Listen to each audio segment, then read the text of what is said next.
जी तो स्टूडेंट्स ये रहा हमारा आरएफ एंड माइक्रोवेव इंजीनियरिंग का एक लास्ट टॉपिक जो हमने स्टडी करना है इस टाइम। तो इसके अंदर सबसे पहले फ्री स्पेस पावर लॉसेस को हम समझेंगे ये क्या होते हैं। सबसे पहले आपको याद होगा हमने ट्रांसीवर को स्टडी किया था प्रीवियस लेक्चर में। एक था उसके अंदर ट्रांसमीटर और दूसरा रिसीवर, जिसको एक साथ मिलाकर पढ़ें तो ट्रांसीवर बनता है, यानी कि ओवरऑल ट्रांसमिशन मीडियम वगैरह सब कुछ इसमें आ जाता है। ठीक है, यानी कि कैसे ट्रांसमिशन होती है एक सिग्नल की। तो अगर आपके पास एक मोबाइल है और दूसरी तरफ दूसरा मोबाइल है, तो कैसे ये मैसेज कह लें सेंड होगा या उनसे रिसीव होगा, वो आपको समझाया जाएगा। आप कोई भी अगर वॉइस मैसेज करते हैं तो वो आपका बेस बैंड सिग्नल होता है। ठीक है, ये आपने सारा स्टडी किया हुआ है अपनी book communication signal and system में और सिंपल सिग्नल एंड सिस्टम में भी। तो देखें, जब भी आप कोई बच्चों मैसेज यानी करते हो ना, वॉइस मैसेज या टेक्स्ट मैसेज, तो वो बेस बैंड सिग्नल होता है, उसकी फ्रिक्वेंसी बहुत कम होती है। उसके साथ हम सिग्नल जनरेटर की मदद से एक क्या भेजते हैं जी, एक कैरियर सिग्नल भेजते हैं, यानी कि हाई फ्रिक्वेंसी का सिग्नल। अब वो एज यानी कि एक मतलब कि यार अनवांटेड सिग्नल है ना, मतलब कि वो जस्ट सपोर्ट के लिए जा रहा है, यानी कि उसका कोई लेना देना नहीं है आगे जाके, जस्ट वो सपोर्ट के लिए जा रहा है, तो बाद में उसको रिमूव भी किया जाता है। लेकिन अभी हम बात करते हैं वो होगा क्या। सबसे पहले मॉड्यूलेटर की मदद से यहाँ पे मॉड्यूलेशन होगी, यानी ये दोनों सिग्नल इकट्ठे कर लिए जाएंगे और देन क्या होगा जी, इनको एम्पलीफाई किया जाएगा, पावर इनको दी जाएगी, पावर एम्पलीफिकेशन की जाएगी। यहाँ पे एक पावर एम्पलीफायर लगाया गया हुआ है। ठीक है, देन एक एंटीना है, एक दफ़ा ना मैं पूरा एक्सप्लेन कर रहा हूँ। देन एक एंटीना लगाया हुआ है, एंटीना से इनको गेन भी मिल सकती है। ठीक है, पावर गेन भी मिल सकती है। तो लिहाजा यहाँ से फिर इसको ट्रांसमिट कर दिया जाएगा। अब ये ट्रांसमिट करने के बाद क्या है, इस एंटीने और इस एंटीने में क्या है, एक ट्रांसमिशन मीडियम है। अब वो कुछ भी हो सकता है, आप किसी वायर के थ्रू करवा सकते हैं, यानी कि वो आपकी कॉक्सिक केबल भी हो सकती है। जैसे आप जानते हैं आपके टीवी वगैरह पे जो प्रीवियस टाइम में बच्चे यानी कि थे अपने 2000 में, तो उनको याद होगा आप केबल के थ्रू क्या करते थे, यानी एक कार्टून नेटवर्क वगैरह जैसे मतलब आपको स्टेशंस अवेलेबल होते थे, तो वो केबल होती थी जो कागज़ी केबल होती थी। तो एक तो वो तरीक़ाकार है। एक तरीक़ाकार है आप हवा में यानी कि एयर में यानी सिग्नल को छोड़ दें, ठीक है? और वो जो है इस एंटीने तक पहुँचे, तो आपको फिर यानी कि सिग्नल यहाँ पे मिल जाएगा। फिर होता क्या, यहाँ पे आप आ जाइए, ये एक रिसीवर है। रिसीवर में क्या होगा, जब उसको सिग्नल मिलेगा इस एंटीने को, ये एंटीना देगा लो नॉइज़ एम्पलीफायर को। लो नॉइज़ एम्पलीफायर क्या करता है बच्चों, ये एम्पलीफाई करता है, नॉइज़ को घटा देता है, ठीक है?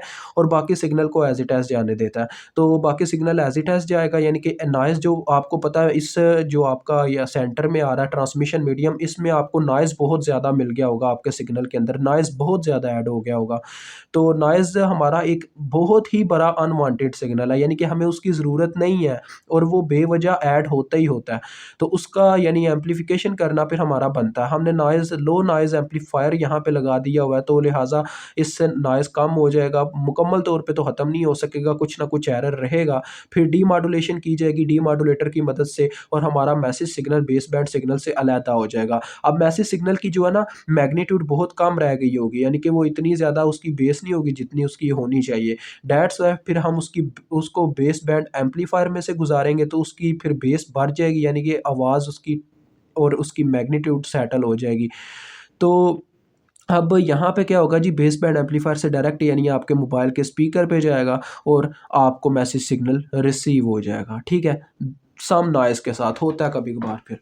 जितना अच्छा यानी कि आपका सिस्टम होगा, उतनी ज़्यादा एम्पलीफिकेशन होके आपको थोड़ा सिग्नल क्लियर ही मिलेगा, ठीक है? लेकिन एरर कुछ ना कुछ तो लाज़मी होता है। अब हम स्टडी कर रहे हैं फ्री स्पेस पावर लॉसेस। अब इसका क्या मतलब है बच्चों? फ्री स्पेस मीन्स ये असल में ना ट्रांसमिशन मीडियम की बात की जा रही है। फ्री स्पेस मीन्स के एयर में जो पावर लॉसेस होंगे वो कितने होंगे, वो ये कहना चाह रहा है, ठीक है? फ्री स्पेस है हमारी।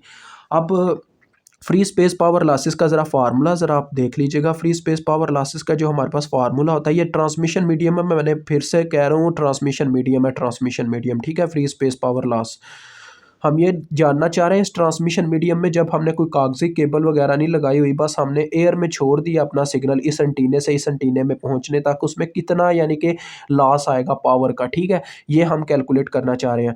तो बच्चों इसका फार्मूला आपके पास होता है 4 पाई, साथ में ये जो इन दोनों के दरमियान डिस्टेंस होगा वो आ जाएगा, ठीक है? और इसके साथ साथ हमारे पास आ जाएगा अपना अब बच्चों तरीके तो मेरे पास दो हैं आपको समझाने के। 4 पाई डी अवर लैम्डा, ठीक है, आप इस तरह से ज़्यादा बेटरली समझ पाओगे। होल का स्केयर ये इसका फार्मूला है, ठीक है। मैं आपको इजी रखूँगा क्योंकि ज़्यादा अगर मुश्किल वे में चला गया ना तो आप यानी कि नेक्स्ट एक और मतलब हम स्टडी करने वाले हैं इक्वेशन, तो उसमें आपको फिर यानी ये एक दूसरे को रिलेट करवा कर अगर मैं आपको समझाऊँगा तो आप ज़्यादा अच्छे तरीके से समझ पाएंगे। लेकिन अगर रिलेट नहीं करवाऊँगा तो मसला हो जाएगा, ठीक है। अब लैम्डा का फार्मूला यार इतना सिंपल है, आप इतना खुद ही जानते हैं कि C is equal to F lambda होता है, तो लैम्डा इज इक्वल टू हमारे पास क्या होगा, C ओवर एफ होगा। क्योंकि C is equal to F lambda तो lambda is equal to C over F होगा, ठीक है। इतना आप सब खुद जानते हैं। तो लैम्डा की जगह आपने ये असल में पुट करना है, ठीक है। यहाँ अलहदा से सेपरेट वैल्यू निकालो और फिर यहाँ पे पुट कर दो। अब यहाँ पे हम एक लॉग यानी कि अगर डेसिबल में कभी हमें फाइंड आउट करना पड़ जाए अपनी एफ एस पी एल की वैल्यू को, तो डेसिबल में कैसे फाइंड आउट करेंगे आपको पता है। यहाँ पे हम डेसिबल में कन्वर्ट करने के लिए इन डेसिबल डी भी लिखना है यहाँ पे। तो 10 times log with the base of 10 हम इसके ऊपर अप्लाई कर देंगे इसको, ठीक है। और सबसे पहले तो आप सभी देख पा रहे हैं कि क्या होगा जी, ये जो अपना ऊपर 2 है वो आके पीछे मल्टीप्लाई हो जाएगा, ठीक है। ये आ जाएगा 2 मल्टीप्लाई होकर 20 टाइम्स, यानी ये जो पावर होती है ना, आपको पता है पावर के ऊपर लाख का रूल अप्लाई होता है, तो पावर पीछे आके मल्टीप्लाई हो जाती है। 2 पीछे मल्टीप्लाई होगा जो कि 10 से मल्टीप्लाई खा के 20 टाइम्स लाख 10 बन जाएगा, ठीक है। और अंदर हमारे पास सिर्फ है 4 पाई डी। और अगर मैं लैम्डा को इस फॉर्म में लिखना चाहूँ तो मेरे पास क्या आ जाएगा बच्चों, देखो बटे में लिखा जाएगा C over F. C over F का क्या बनेगा, C बटे में F ऊपर आ जाएगा उठ के, तो ये ऐसे आ जाएगा बटे में C, ठीक है। ये चीज़ अब ये C स्पीड ऑफ लाइट है, क्योंकि हम एक स्पेसिफिक एयर में छोड़ रहे हैं, तो एयर में स्पीड ऑफ लाइट ही होगी।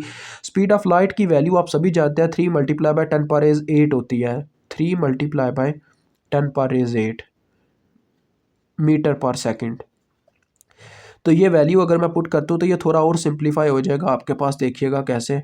log 10 into 4 pi D F divided by C, यानी कि 3 मल्टीप्लाई बाय 10 पावर रेज़ 8।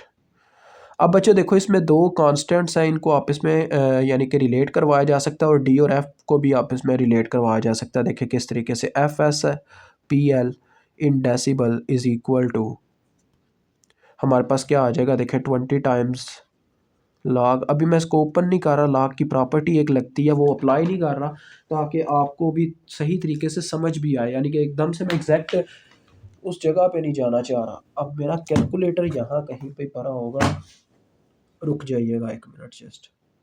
तो ये देखिएगा कैलकुलेटर पे आपने क्या करना है, सबसे पहले नंबर पे बटा ले लेना है 4 पाई, और बटे में लिखना है आपने। अब ये रेडियन में है, रेडियन से पहले हम इस कैलकुलेटर को दोबारा डिग्री में ले जाते हैं, ठीक है, क्योंकि प्रीवियस टाइम में जो कर रहा था वो डिग्री वाले क्वेश्चंस थे, सॉरी रेडियन वाले क्वेश्चन थे, डैट्स वाई फिर उसी में लेना पड़ा 4 पाई, क्योंकि यहाँ पे एंगल्स की बात नहीं हो रही, डैट्स वाई इसको रेडियन नहीं लेंगे, ठीक है। यहाँ पे सिंपल कैलकुलेशन हो रही है। तो 10 पर इज़ 8, ये देखें मेरे पास एक वैल्यू आ रही है 4.188 मल्टीप्लाई बाय 10 पर इज़ -8। मैं एक दफ़ा इसको टेस्टिफाई करना चाहूँगा। वैसे वैल्यू तो ठीक ही है यार, ठीक है, इसको कुछ करने की ज़रूरत नहीं है। ये आपके पास वैल्यू आई है ना, इसका आपने क्या करना है, आपने यहाँ पे करना है 20 टाइम्स log 10 ऑफ, ठीक है, 20 टाइम्स log 10 ऑफ जो आपका आंसर आया हुआ है, क्योंकि आंसर इस वक्त सेव है कैलकुलेटर के अंदर। तो ये देखें दे रहा है -147.55,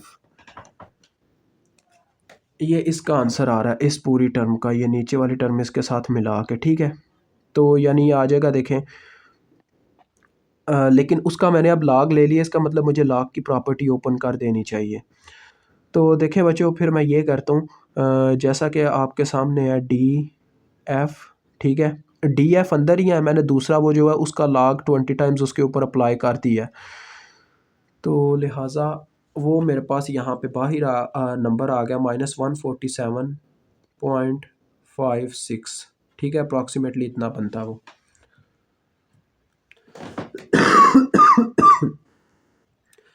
अब यहाँ पे आपको कंफ्यूज होने की ज़रूरत नहीं है, देखें काफ़ी सिंपल है। अगर आप नहीं इस बात को समझ पाए जो मैंने यहाँ पे परफॉर्म किया, तो पहले आप इस तरह से भी कर सकते हैं। देखें ये स्टेप जो है ना ये यहाँ पे अभी ये अंदर मल्टीप्लिकेशन है। मल्टीप्लिकेशन आपको पता है लॉग की प्रॉपर्टी कहती है कि मल्टीप्लिकेशन जो है वो प्लस की फॉर्म में लिखी जा सकती है अलग-अलग सेपरेट करके।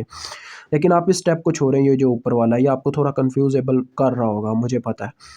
तो लिहाज़ा मैं आपको बताता हूँ, ये देखें इसके ऊपर अगर हम लॉग की प्रॉपर्टीज़ अप्लाई करना चाह रहे हैं, लाइक मैं डी और एफ़ को निकालना चाह रहा हूँ, डी और एफ़ आपस में मल्टीप्लाई खा रहे हैं ना 4 पाई के साथ, तो इन तीनों को अलहदा करने के लिए मैं ये लॉग की प्रॉपर्टी अप्लाई कर सकता हूँ कि इन सबको प्लस कर सकता हूँ आपस में, सब पे लॉग अलहदा-अलहदा सेपरेटली अप्लाई करके, कि पहले नंबर पे मेरे पास आ जाएगा 20 log 10 टाइम्स ऑफ डी, ठीक है, plus 20 times log 10 of F, ठीक है, फ्रीक्वेंसी भी अलहदा, और फाइनली आपके पास ये भी अलहदा हो जाएगा 20 टाइम्स log 10 ऑफ, पीछे क्या रह गया था ब्रैकेट के अंदर, 4 पाई डिवाइडेड बाय दिस टर्म, ठीक है, ये ऐसे हो जाएगा।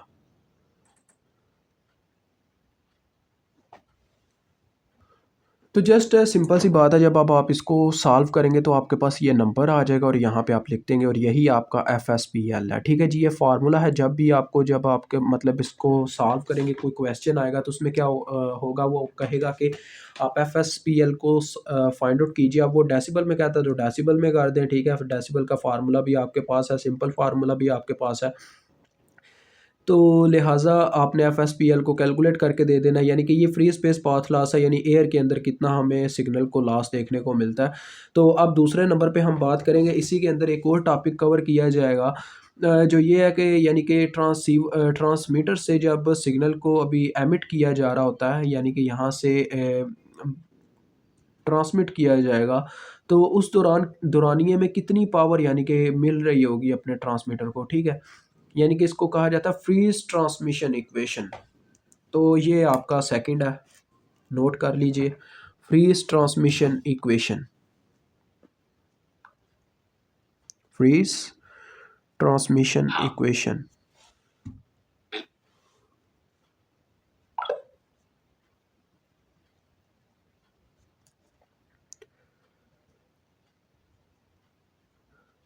तो इसका फार्मूला हमारे पास क्या होता है जी, इसका फार्मूला हमारे पास पावर ऑफ ट्रांसमीटर के तौर पर इसको प्रेजेंट किया जाता है, ठीक है।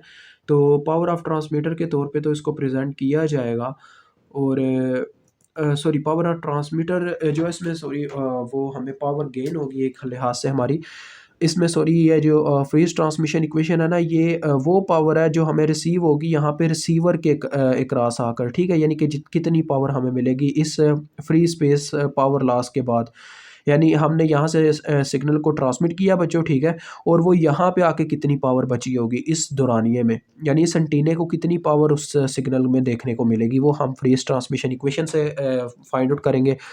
तो पावर अक्रॉस रिसीवर, ठीक है, ये आर रिसीवर को प्रेजेंट कर रहा है, इज इक्वल टू सबसे पहले वो वाली पावर जो उसको ट्रांसमीटर ने दी सिग्नल को, ठीक है, दूसरे नंबर पे वो पावर जो उसको पावर एम्पलीफायर का यानी कि गेन गेन से मिलेगी, यानी उसको आप जीटी कह सकते हो, ठीक है, यानी ट्रांसमीटर की गेन, या एक लिहाज से ये ट्रांसमीटर की गेन ही बनेगी, ठीक है, फिर एंटीने की गेन आ जाएगी, ठीक है, जिसको हम जी आर से प्रेजेंट कर सकते हैं, या आप इस तरह से यार कह सकते हैं, ठीक है, दो तरीक़ेकार हैं, ये पावर एम्पलीफायर की तो सॉरी एक लिहाज से हम गेन की बात अभी नहीं करते, ठीक है, वो आपको थोड़ा कंफ्यूज करेगी, सबसे ज़्यादा जो बेस्ट है वो आपको ये मैं बताता हूँ, ये देखें आपको कोई कन्फ्यूजन ना रह जाए, आप डायरेक्ट बताता हूँ, देखें पी आर जो है ना वो हमारे पास रिसीव्ड पावर है एट रिसीवर, ठीक है, और जो पी टी है वो ट्रांसमिशन पावर है जो ट्रांसमीटर ने दी सिग्नल को, ठीक है, उसके बाद जो जी टी है वो हमारे पास क्या है जी, वो गेन है जो ट्रांसमीटर के एंटीने ने सिग्नल को एमिट करते हुए दी। अब जो गेन होगी ना उसकी, वो इस पे नेगेटिव इम्पैक्ट भी हमारे सिग्नल पे डाल सकती है, पॉजिटिव इम्पैक्ट भी। अब ये डिपेंड करता है हमारे एंटीने पे कि वो किस क्वालिटी का है। उसके बाद जो एंटीना यहाँ पे लगा हुआ है रिसीवर पे, उसकी भी कोई ना कोई गेन होगी, ठीक है, वो गेन है जी आर से प्रेजेंट की गई, ठीक हो गया, ये सारा चक्कर है। और इसके आगे जो फार्मूला है ना बच्चों, वो देख लीजिए क्या है हमारे पास, वो है lambda divided by 4 pi D, यानी जिसने प्रीवियस फार्मूला याद कर लिया उसने ये भी याद कर लिया। देखें कितना सिंपल है, और होल का स्केयर है, वही सारा चक्कर है, बस ये पावर्स आ गई हैं। अगर आप इसका कंसेप्ट लेते हैं तो पावर्स का भी आपको इतना झंझट नहीं है, आप वैसे समझ पा रहे हैं कि पावर ट्रांसमीटर से मिल रही है, एक बीच में दो एंटीने आ गया तो उनकी गेन्स आ गई हैं, बस इतना फ़र्क है। ये आपका है सिंपल, यानी कि बगैर डेसिबल फॉर्म में तो अगर आप इसे डेसिबल में लेके जाना चाहें तो आप क्या करेंगे जी, फिर से वही चक्कर यानी कि इसका लॉग अप्लाई करेंगे। तो लॉग अप्लाई करने से आपके पास देखें क्या होगा जी, सबसे पहले नंबर पे लॉग अप्लाई करने से P R is equal to, ये हमारे पास आ जाएंगी पावर्स। देखो बच्चों, ये पी टी जी आर ये सारी डेसिबल्स में चली जाएंगी, यानी कि हमें इन्हें पहले डेसिबल में कैलकुलेट करना पड़ेगा। तो ये डेसिबल में अगर मैं कैलकुलेट करना चाहूँ तो मेरे पास देखें क्या चक्कर बनता है। डेसिबल इज़ इक्वल टू, इनके ऊपर सब के ऊपर यानी कि वो 20 टाइम्स लॉग अप्लाई होता जाएगा। ठीक है, सिंपल सी बात है। यानी यहाँ पे सबसे पहले तो 10 टाइम्स लॉग वही चीज़ आएगी ना जो है। ठीक है, 10 टाइम्स लॉग 10 ऑफ, अंदर आ जाएगा टी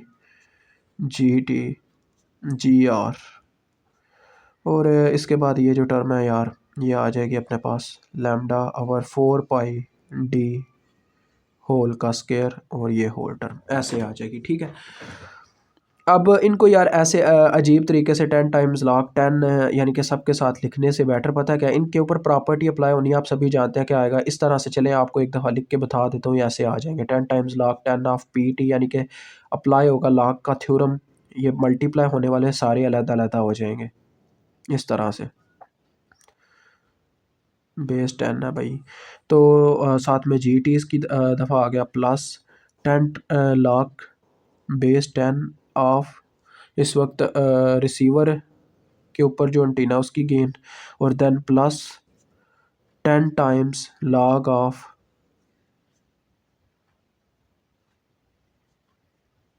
अपना ये जो पूरा है ना, इसको इकट्ठा ही रखते हैं। पता है क्यों इकट्ठा रखने की रीज़न ये है कि ये असल में हमारे पास अपना वो है, उसका क्या नाम था, एफ एस पी एल का फार्मूला है। इसको जस्ट थोड़ा सा एक्सचेंज करने की ज़रूरत है। वो कैसे देखें, मैं अगर बच्चों अंदर वाले न्यूमिनेटर को डिनोमिनेटर बना दूं और डिनोमिनेटर को न्यूमिनेटर, तो क्या फ़र्क पड़ेगा, फ़र्क ये पड़ेगा अपना ये जो 2 है ये -2 बन जाएगा। ठीक है, यानी हम इन्वर्स ले रहे हैं। जैसे यहाँ पे अंदर x लिखा हुआ है तो मैं उसका इन्वर्स ले रहा हूँ, यानी उसको 1/x कर रहा हूँ। तो 1/x से मुराद मैंने यानी उसका -1 कर दिया। तो एक लिहाज से पता क्या फ़र्क पड़ेगा, इस छोटे से हिस्से को मैं एक साइड पे थोड़ा सॉल्व करना चाहूँगा ताकि आपको समझा सकूँ, क्योंकि अगर यहाँ पे करता रहा तो पूरा पूरा स्टेप बार बार लिखूँगा।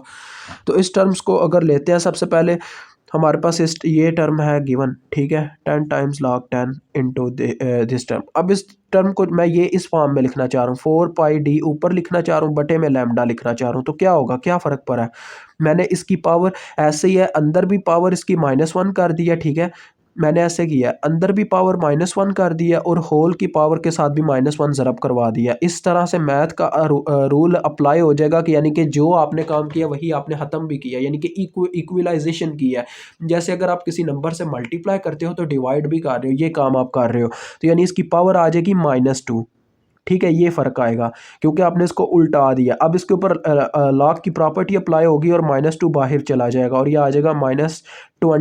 देखिए -2 जब यहाँ पे आके शुरू में मल्टीप्लाई होगा तो -2 मल्टीप्लाई बाय 10 यानी -20 times log of 10 into 4 pi D over lambda, और 4 पाई डी आवर लैम्डा और 20 टाइम्स लॉग 10, ये आप जानते हैं किसका फार्मूला है, ये एफ एस पी एल का फार्मूला है जो आप यहाँ पे लिख सकते हैं, यानी कि एफ एस पी एल इन डेसिबल। ठीक है, तो लिहाजा आपके पास ये ओवरऑल फाइनली आ जाएगा P R in decibel is equal to, इनको आप सबको डेसिबल फॉर्म में ऐसे प्रेजेंट कर सकते हैं क्योंकि इनके साथ लॉग ही है ना।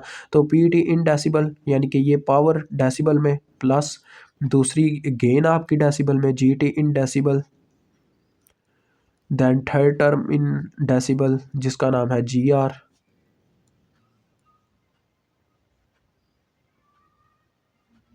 ये कैपिटल बी, और देन फाइनली ये जो आपका है आप देख पा रहे हैं कि माइनस का साइन पीछे आएगा। ठीक है, माइनस आगे 20 times log 10 of this form, इसको आपको मैंने बताया ये सारा एफ एस पी एल है, तो आप इसको एफ एस पी एल इन डेसिबल लिख सकते हैं। ठीक है, इस तरह से एफ एस पी एल इन डेसिबल, और फाइनली ये आपका फार्मूला बन गया। तो इसी के इस्तेमाल से आप फ्रीज ट्रांसमिशन इक्वेशन की वैल्यू निकालेंगे। ठीक है, और फाइनली ये आपका लास्ट यहाँ पे एक और टॉपिक है, effective isotropic radio active power. ठीक है, ये कौन सी हमारे पास पावर होती है, देखो बच्चों ये वो अमाउंट ऑफ पावर है जो एक आइडियल आइसोट्रॉपिक एंटीना जो होता है हमारे पास उसको चाहिए होती है एक सिग्नल को रेडिएट करने के लिए मैक्सिमम रेडिएशन की डायरेक्शन में, ठीक है जी? ताकि जो ट्रांसमिशन एंटीना है वो रिसीविंग एंटीना की तरफ जो है एक रेडिएशन फैलाए और उसी में हमारा सिग्नल जो है वो कवर हो जाए, ठीक है? यानी कि क्या होता है जी, जो हमारे एंटीनाज़ होते हैं जब फ्री स्पेस में बच्चों क्या क्या करते हैं वो रेडिएशंस फैलाते हैं, ठीक है? रेडिएशंस की फॉर्म में हमारा सिग्नल जो है वो आगे एमिट होता है। तो उसमें जो पावर लगता है उस पावर की कैलकुलेशन कैसे की जा सकती है वो ये हमें बताएगा। तो इसका जो फ़ार्मूला हमारे पास है वो है EIRP से इसको प्रेज़ेंट किया जाता है बच्चों। EIRP इसकी शॉर्ट फॉर्म है, ठीक है? जो कि बराबर होती है transmission power multiply by gain of antenna, ठीक है? यानी कि गेन ऑफ एंटीना इसके साथ मल्टीप्लाई होगी।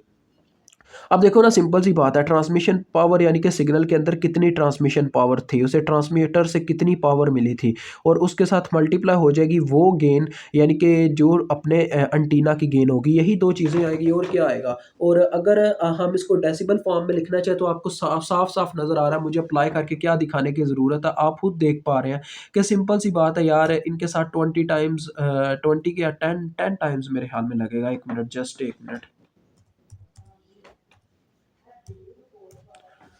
वैसे हम इसको ना डीबीएम में ज़्यादातर फाइंड आउट करते हैं ना, डीबीएम एक और फॉर्म होती है ना असल में डीबीएम, तो कुछ अक्सर उसातिज़ा उस फॉर्म में भी करवाते हैं। तो चलें यार, हम डीबीएम में भी करके देख लेते हैं। तो देखो बच्चों, इसको जब डेसिबल में करेंगे सिंपल सी बात है, 10 टाइम्स लॉग इन के साथ मल्टीप्लाई होना है और किस चीज़ ने यार मल्टीप्लाई होना है। तो 10 टाइम्स लॉग इन के साथ मल्टीप्लाई होगा और ये वैल्यू डेसिबल में होगी, ठीक है? इतना हम जानते हैं। तो ये आ जाएगा EIRP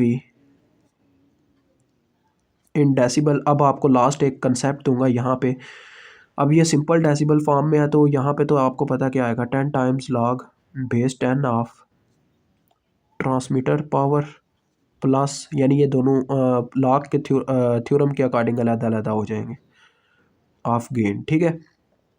अगर आपके मतलब कि एक और चीज़ है इसमें, अगर आपके अपना ट्रांसमीटर और इसमें कुछ लॉसेस आ रहे हैं, ठीक है? उन लॉसेस को आगे माइनस कर दो, सिंपल सी बात है, ठीक है? -10 टाइम्स log 10 ऑफ अपना वो लॉसेस आ जाएंगे, यानी इनके बटे में एल आ जाता होता है। अगर आपके कुछ लॉसेस आपको बताए गए हों आपके क्वेश्चन के अंदर, यानी कि there are some losses in this period, यानी कि इस पीरियड में कुछ लॉसेस भी आ रहे हैं, तो आप इसको सिंपल बस एल से डिवाइड कर दोगे। अभी लॉसेस कोई नहीं है, डेट्स में हम किसी मतलब के नंबर से इसको डिवाइड नहीं कर रहे, मतलब वो माइनस होता है इनमें से, असल बात ये है बच्चों, ठीक है?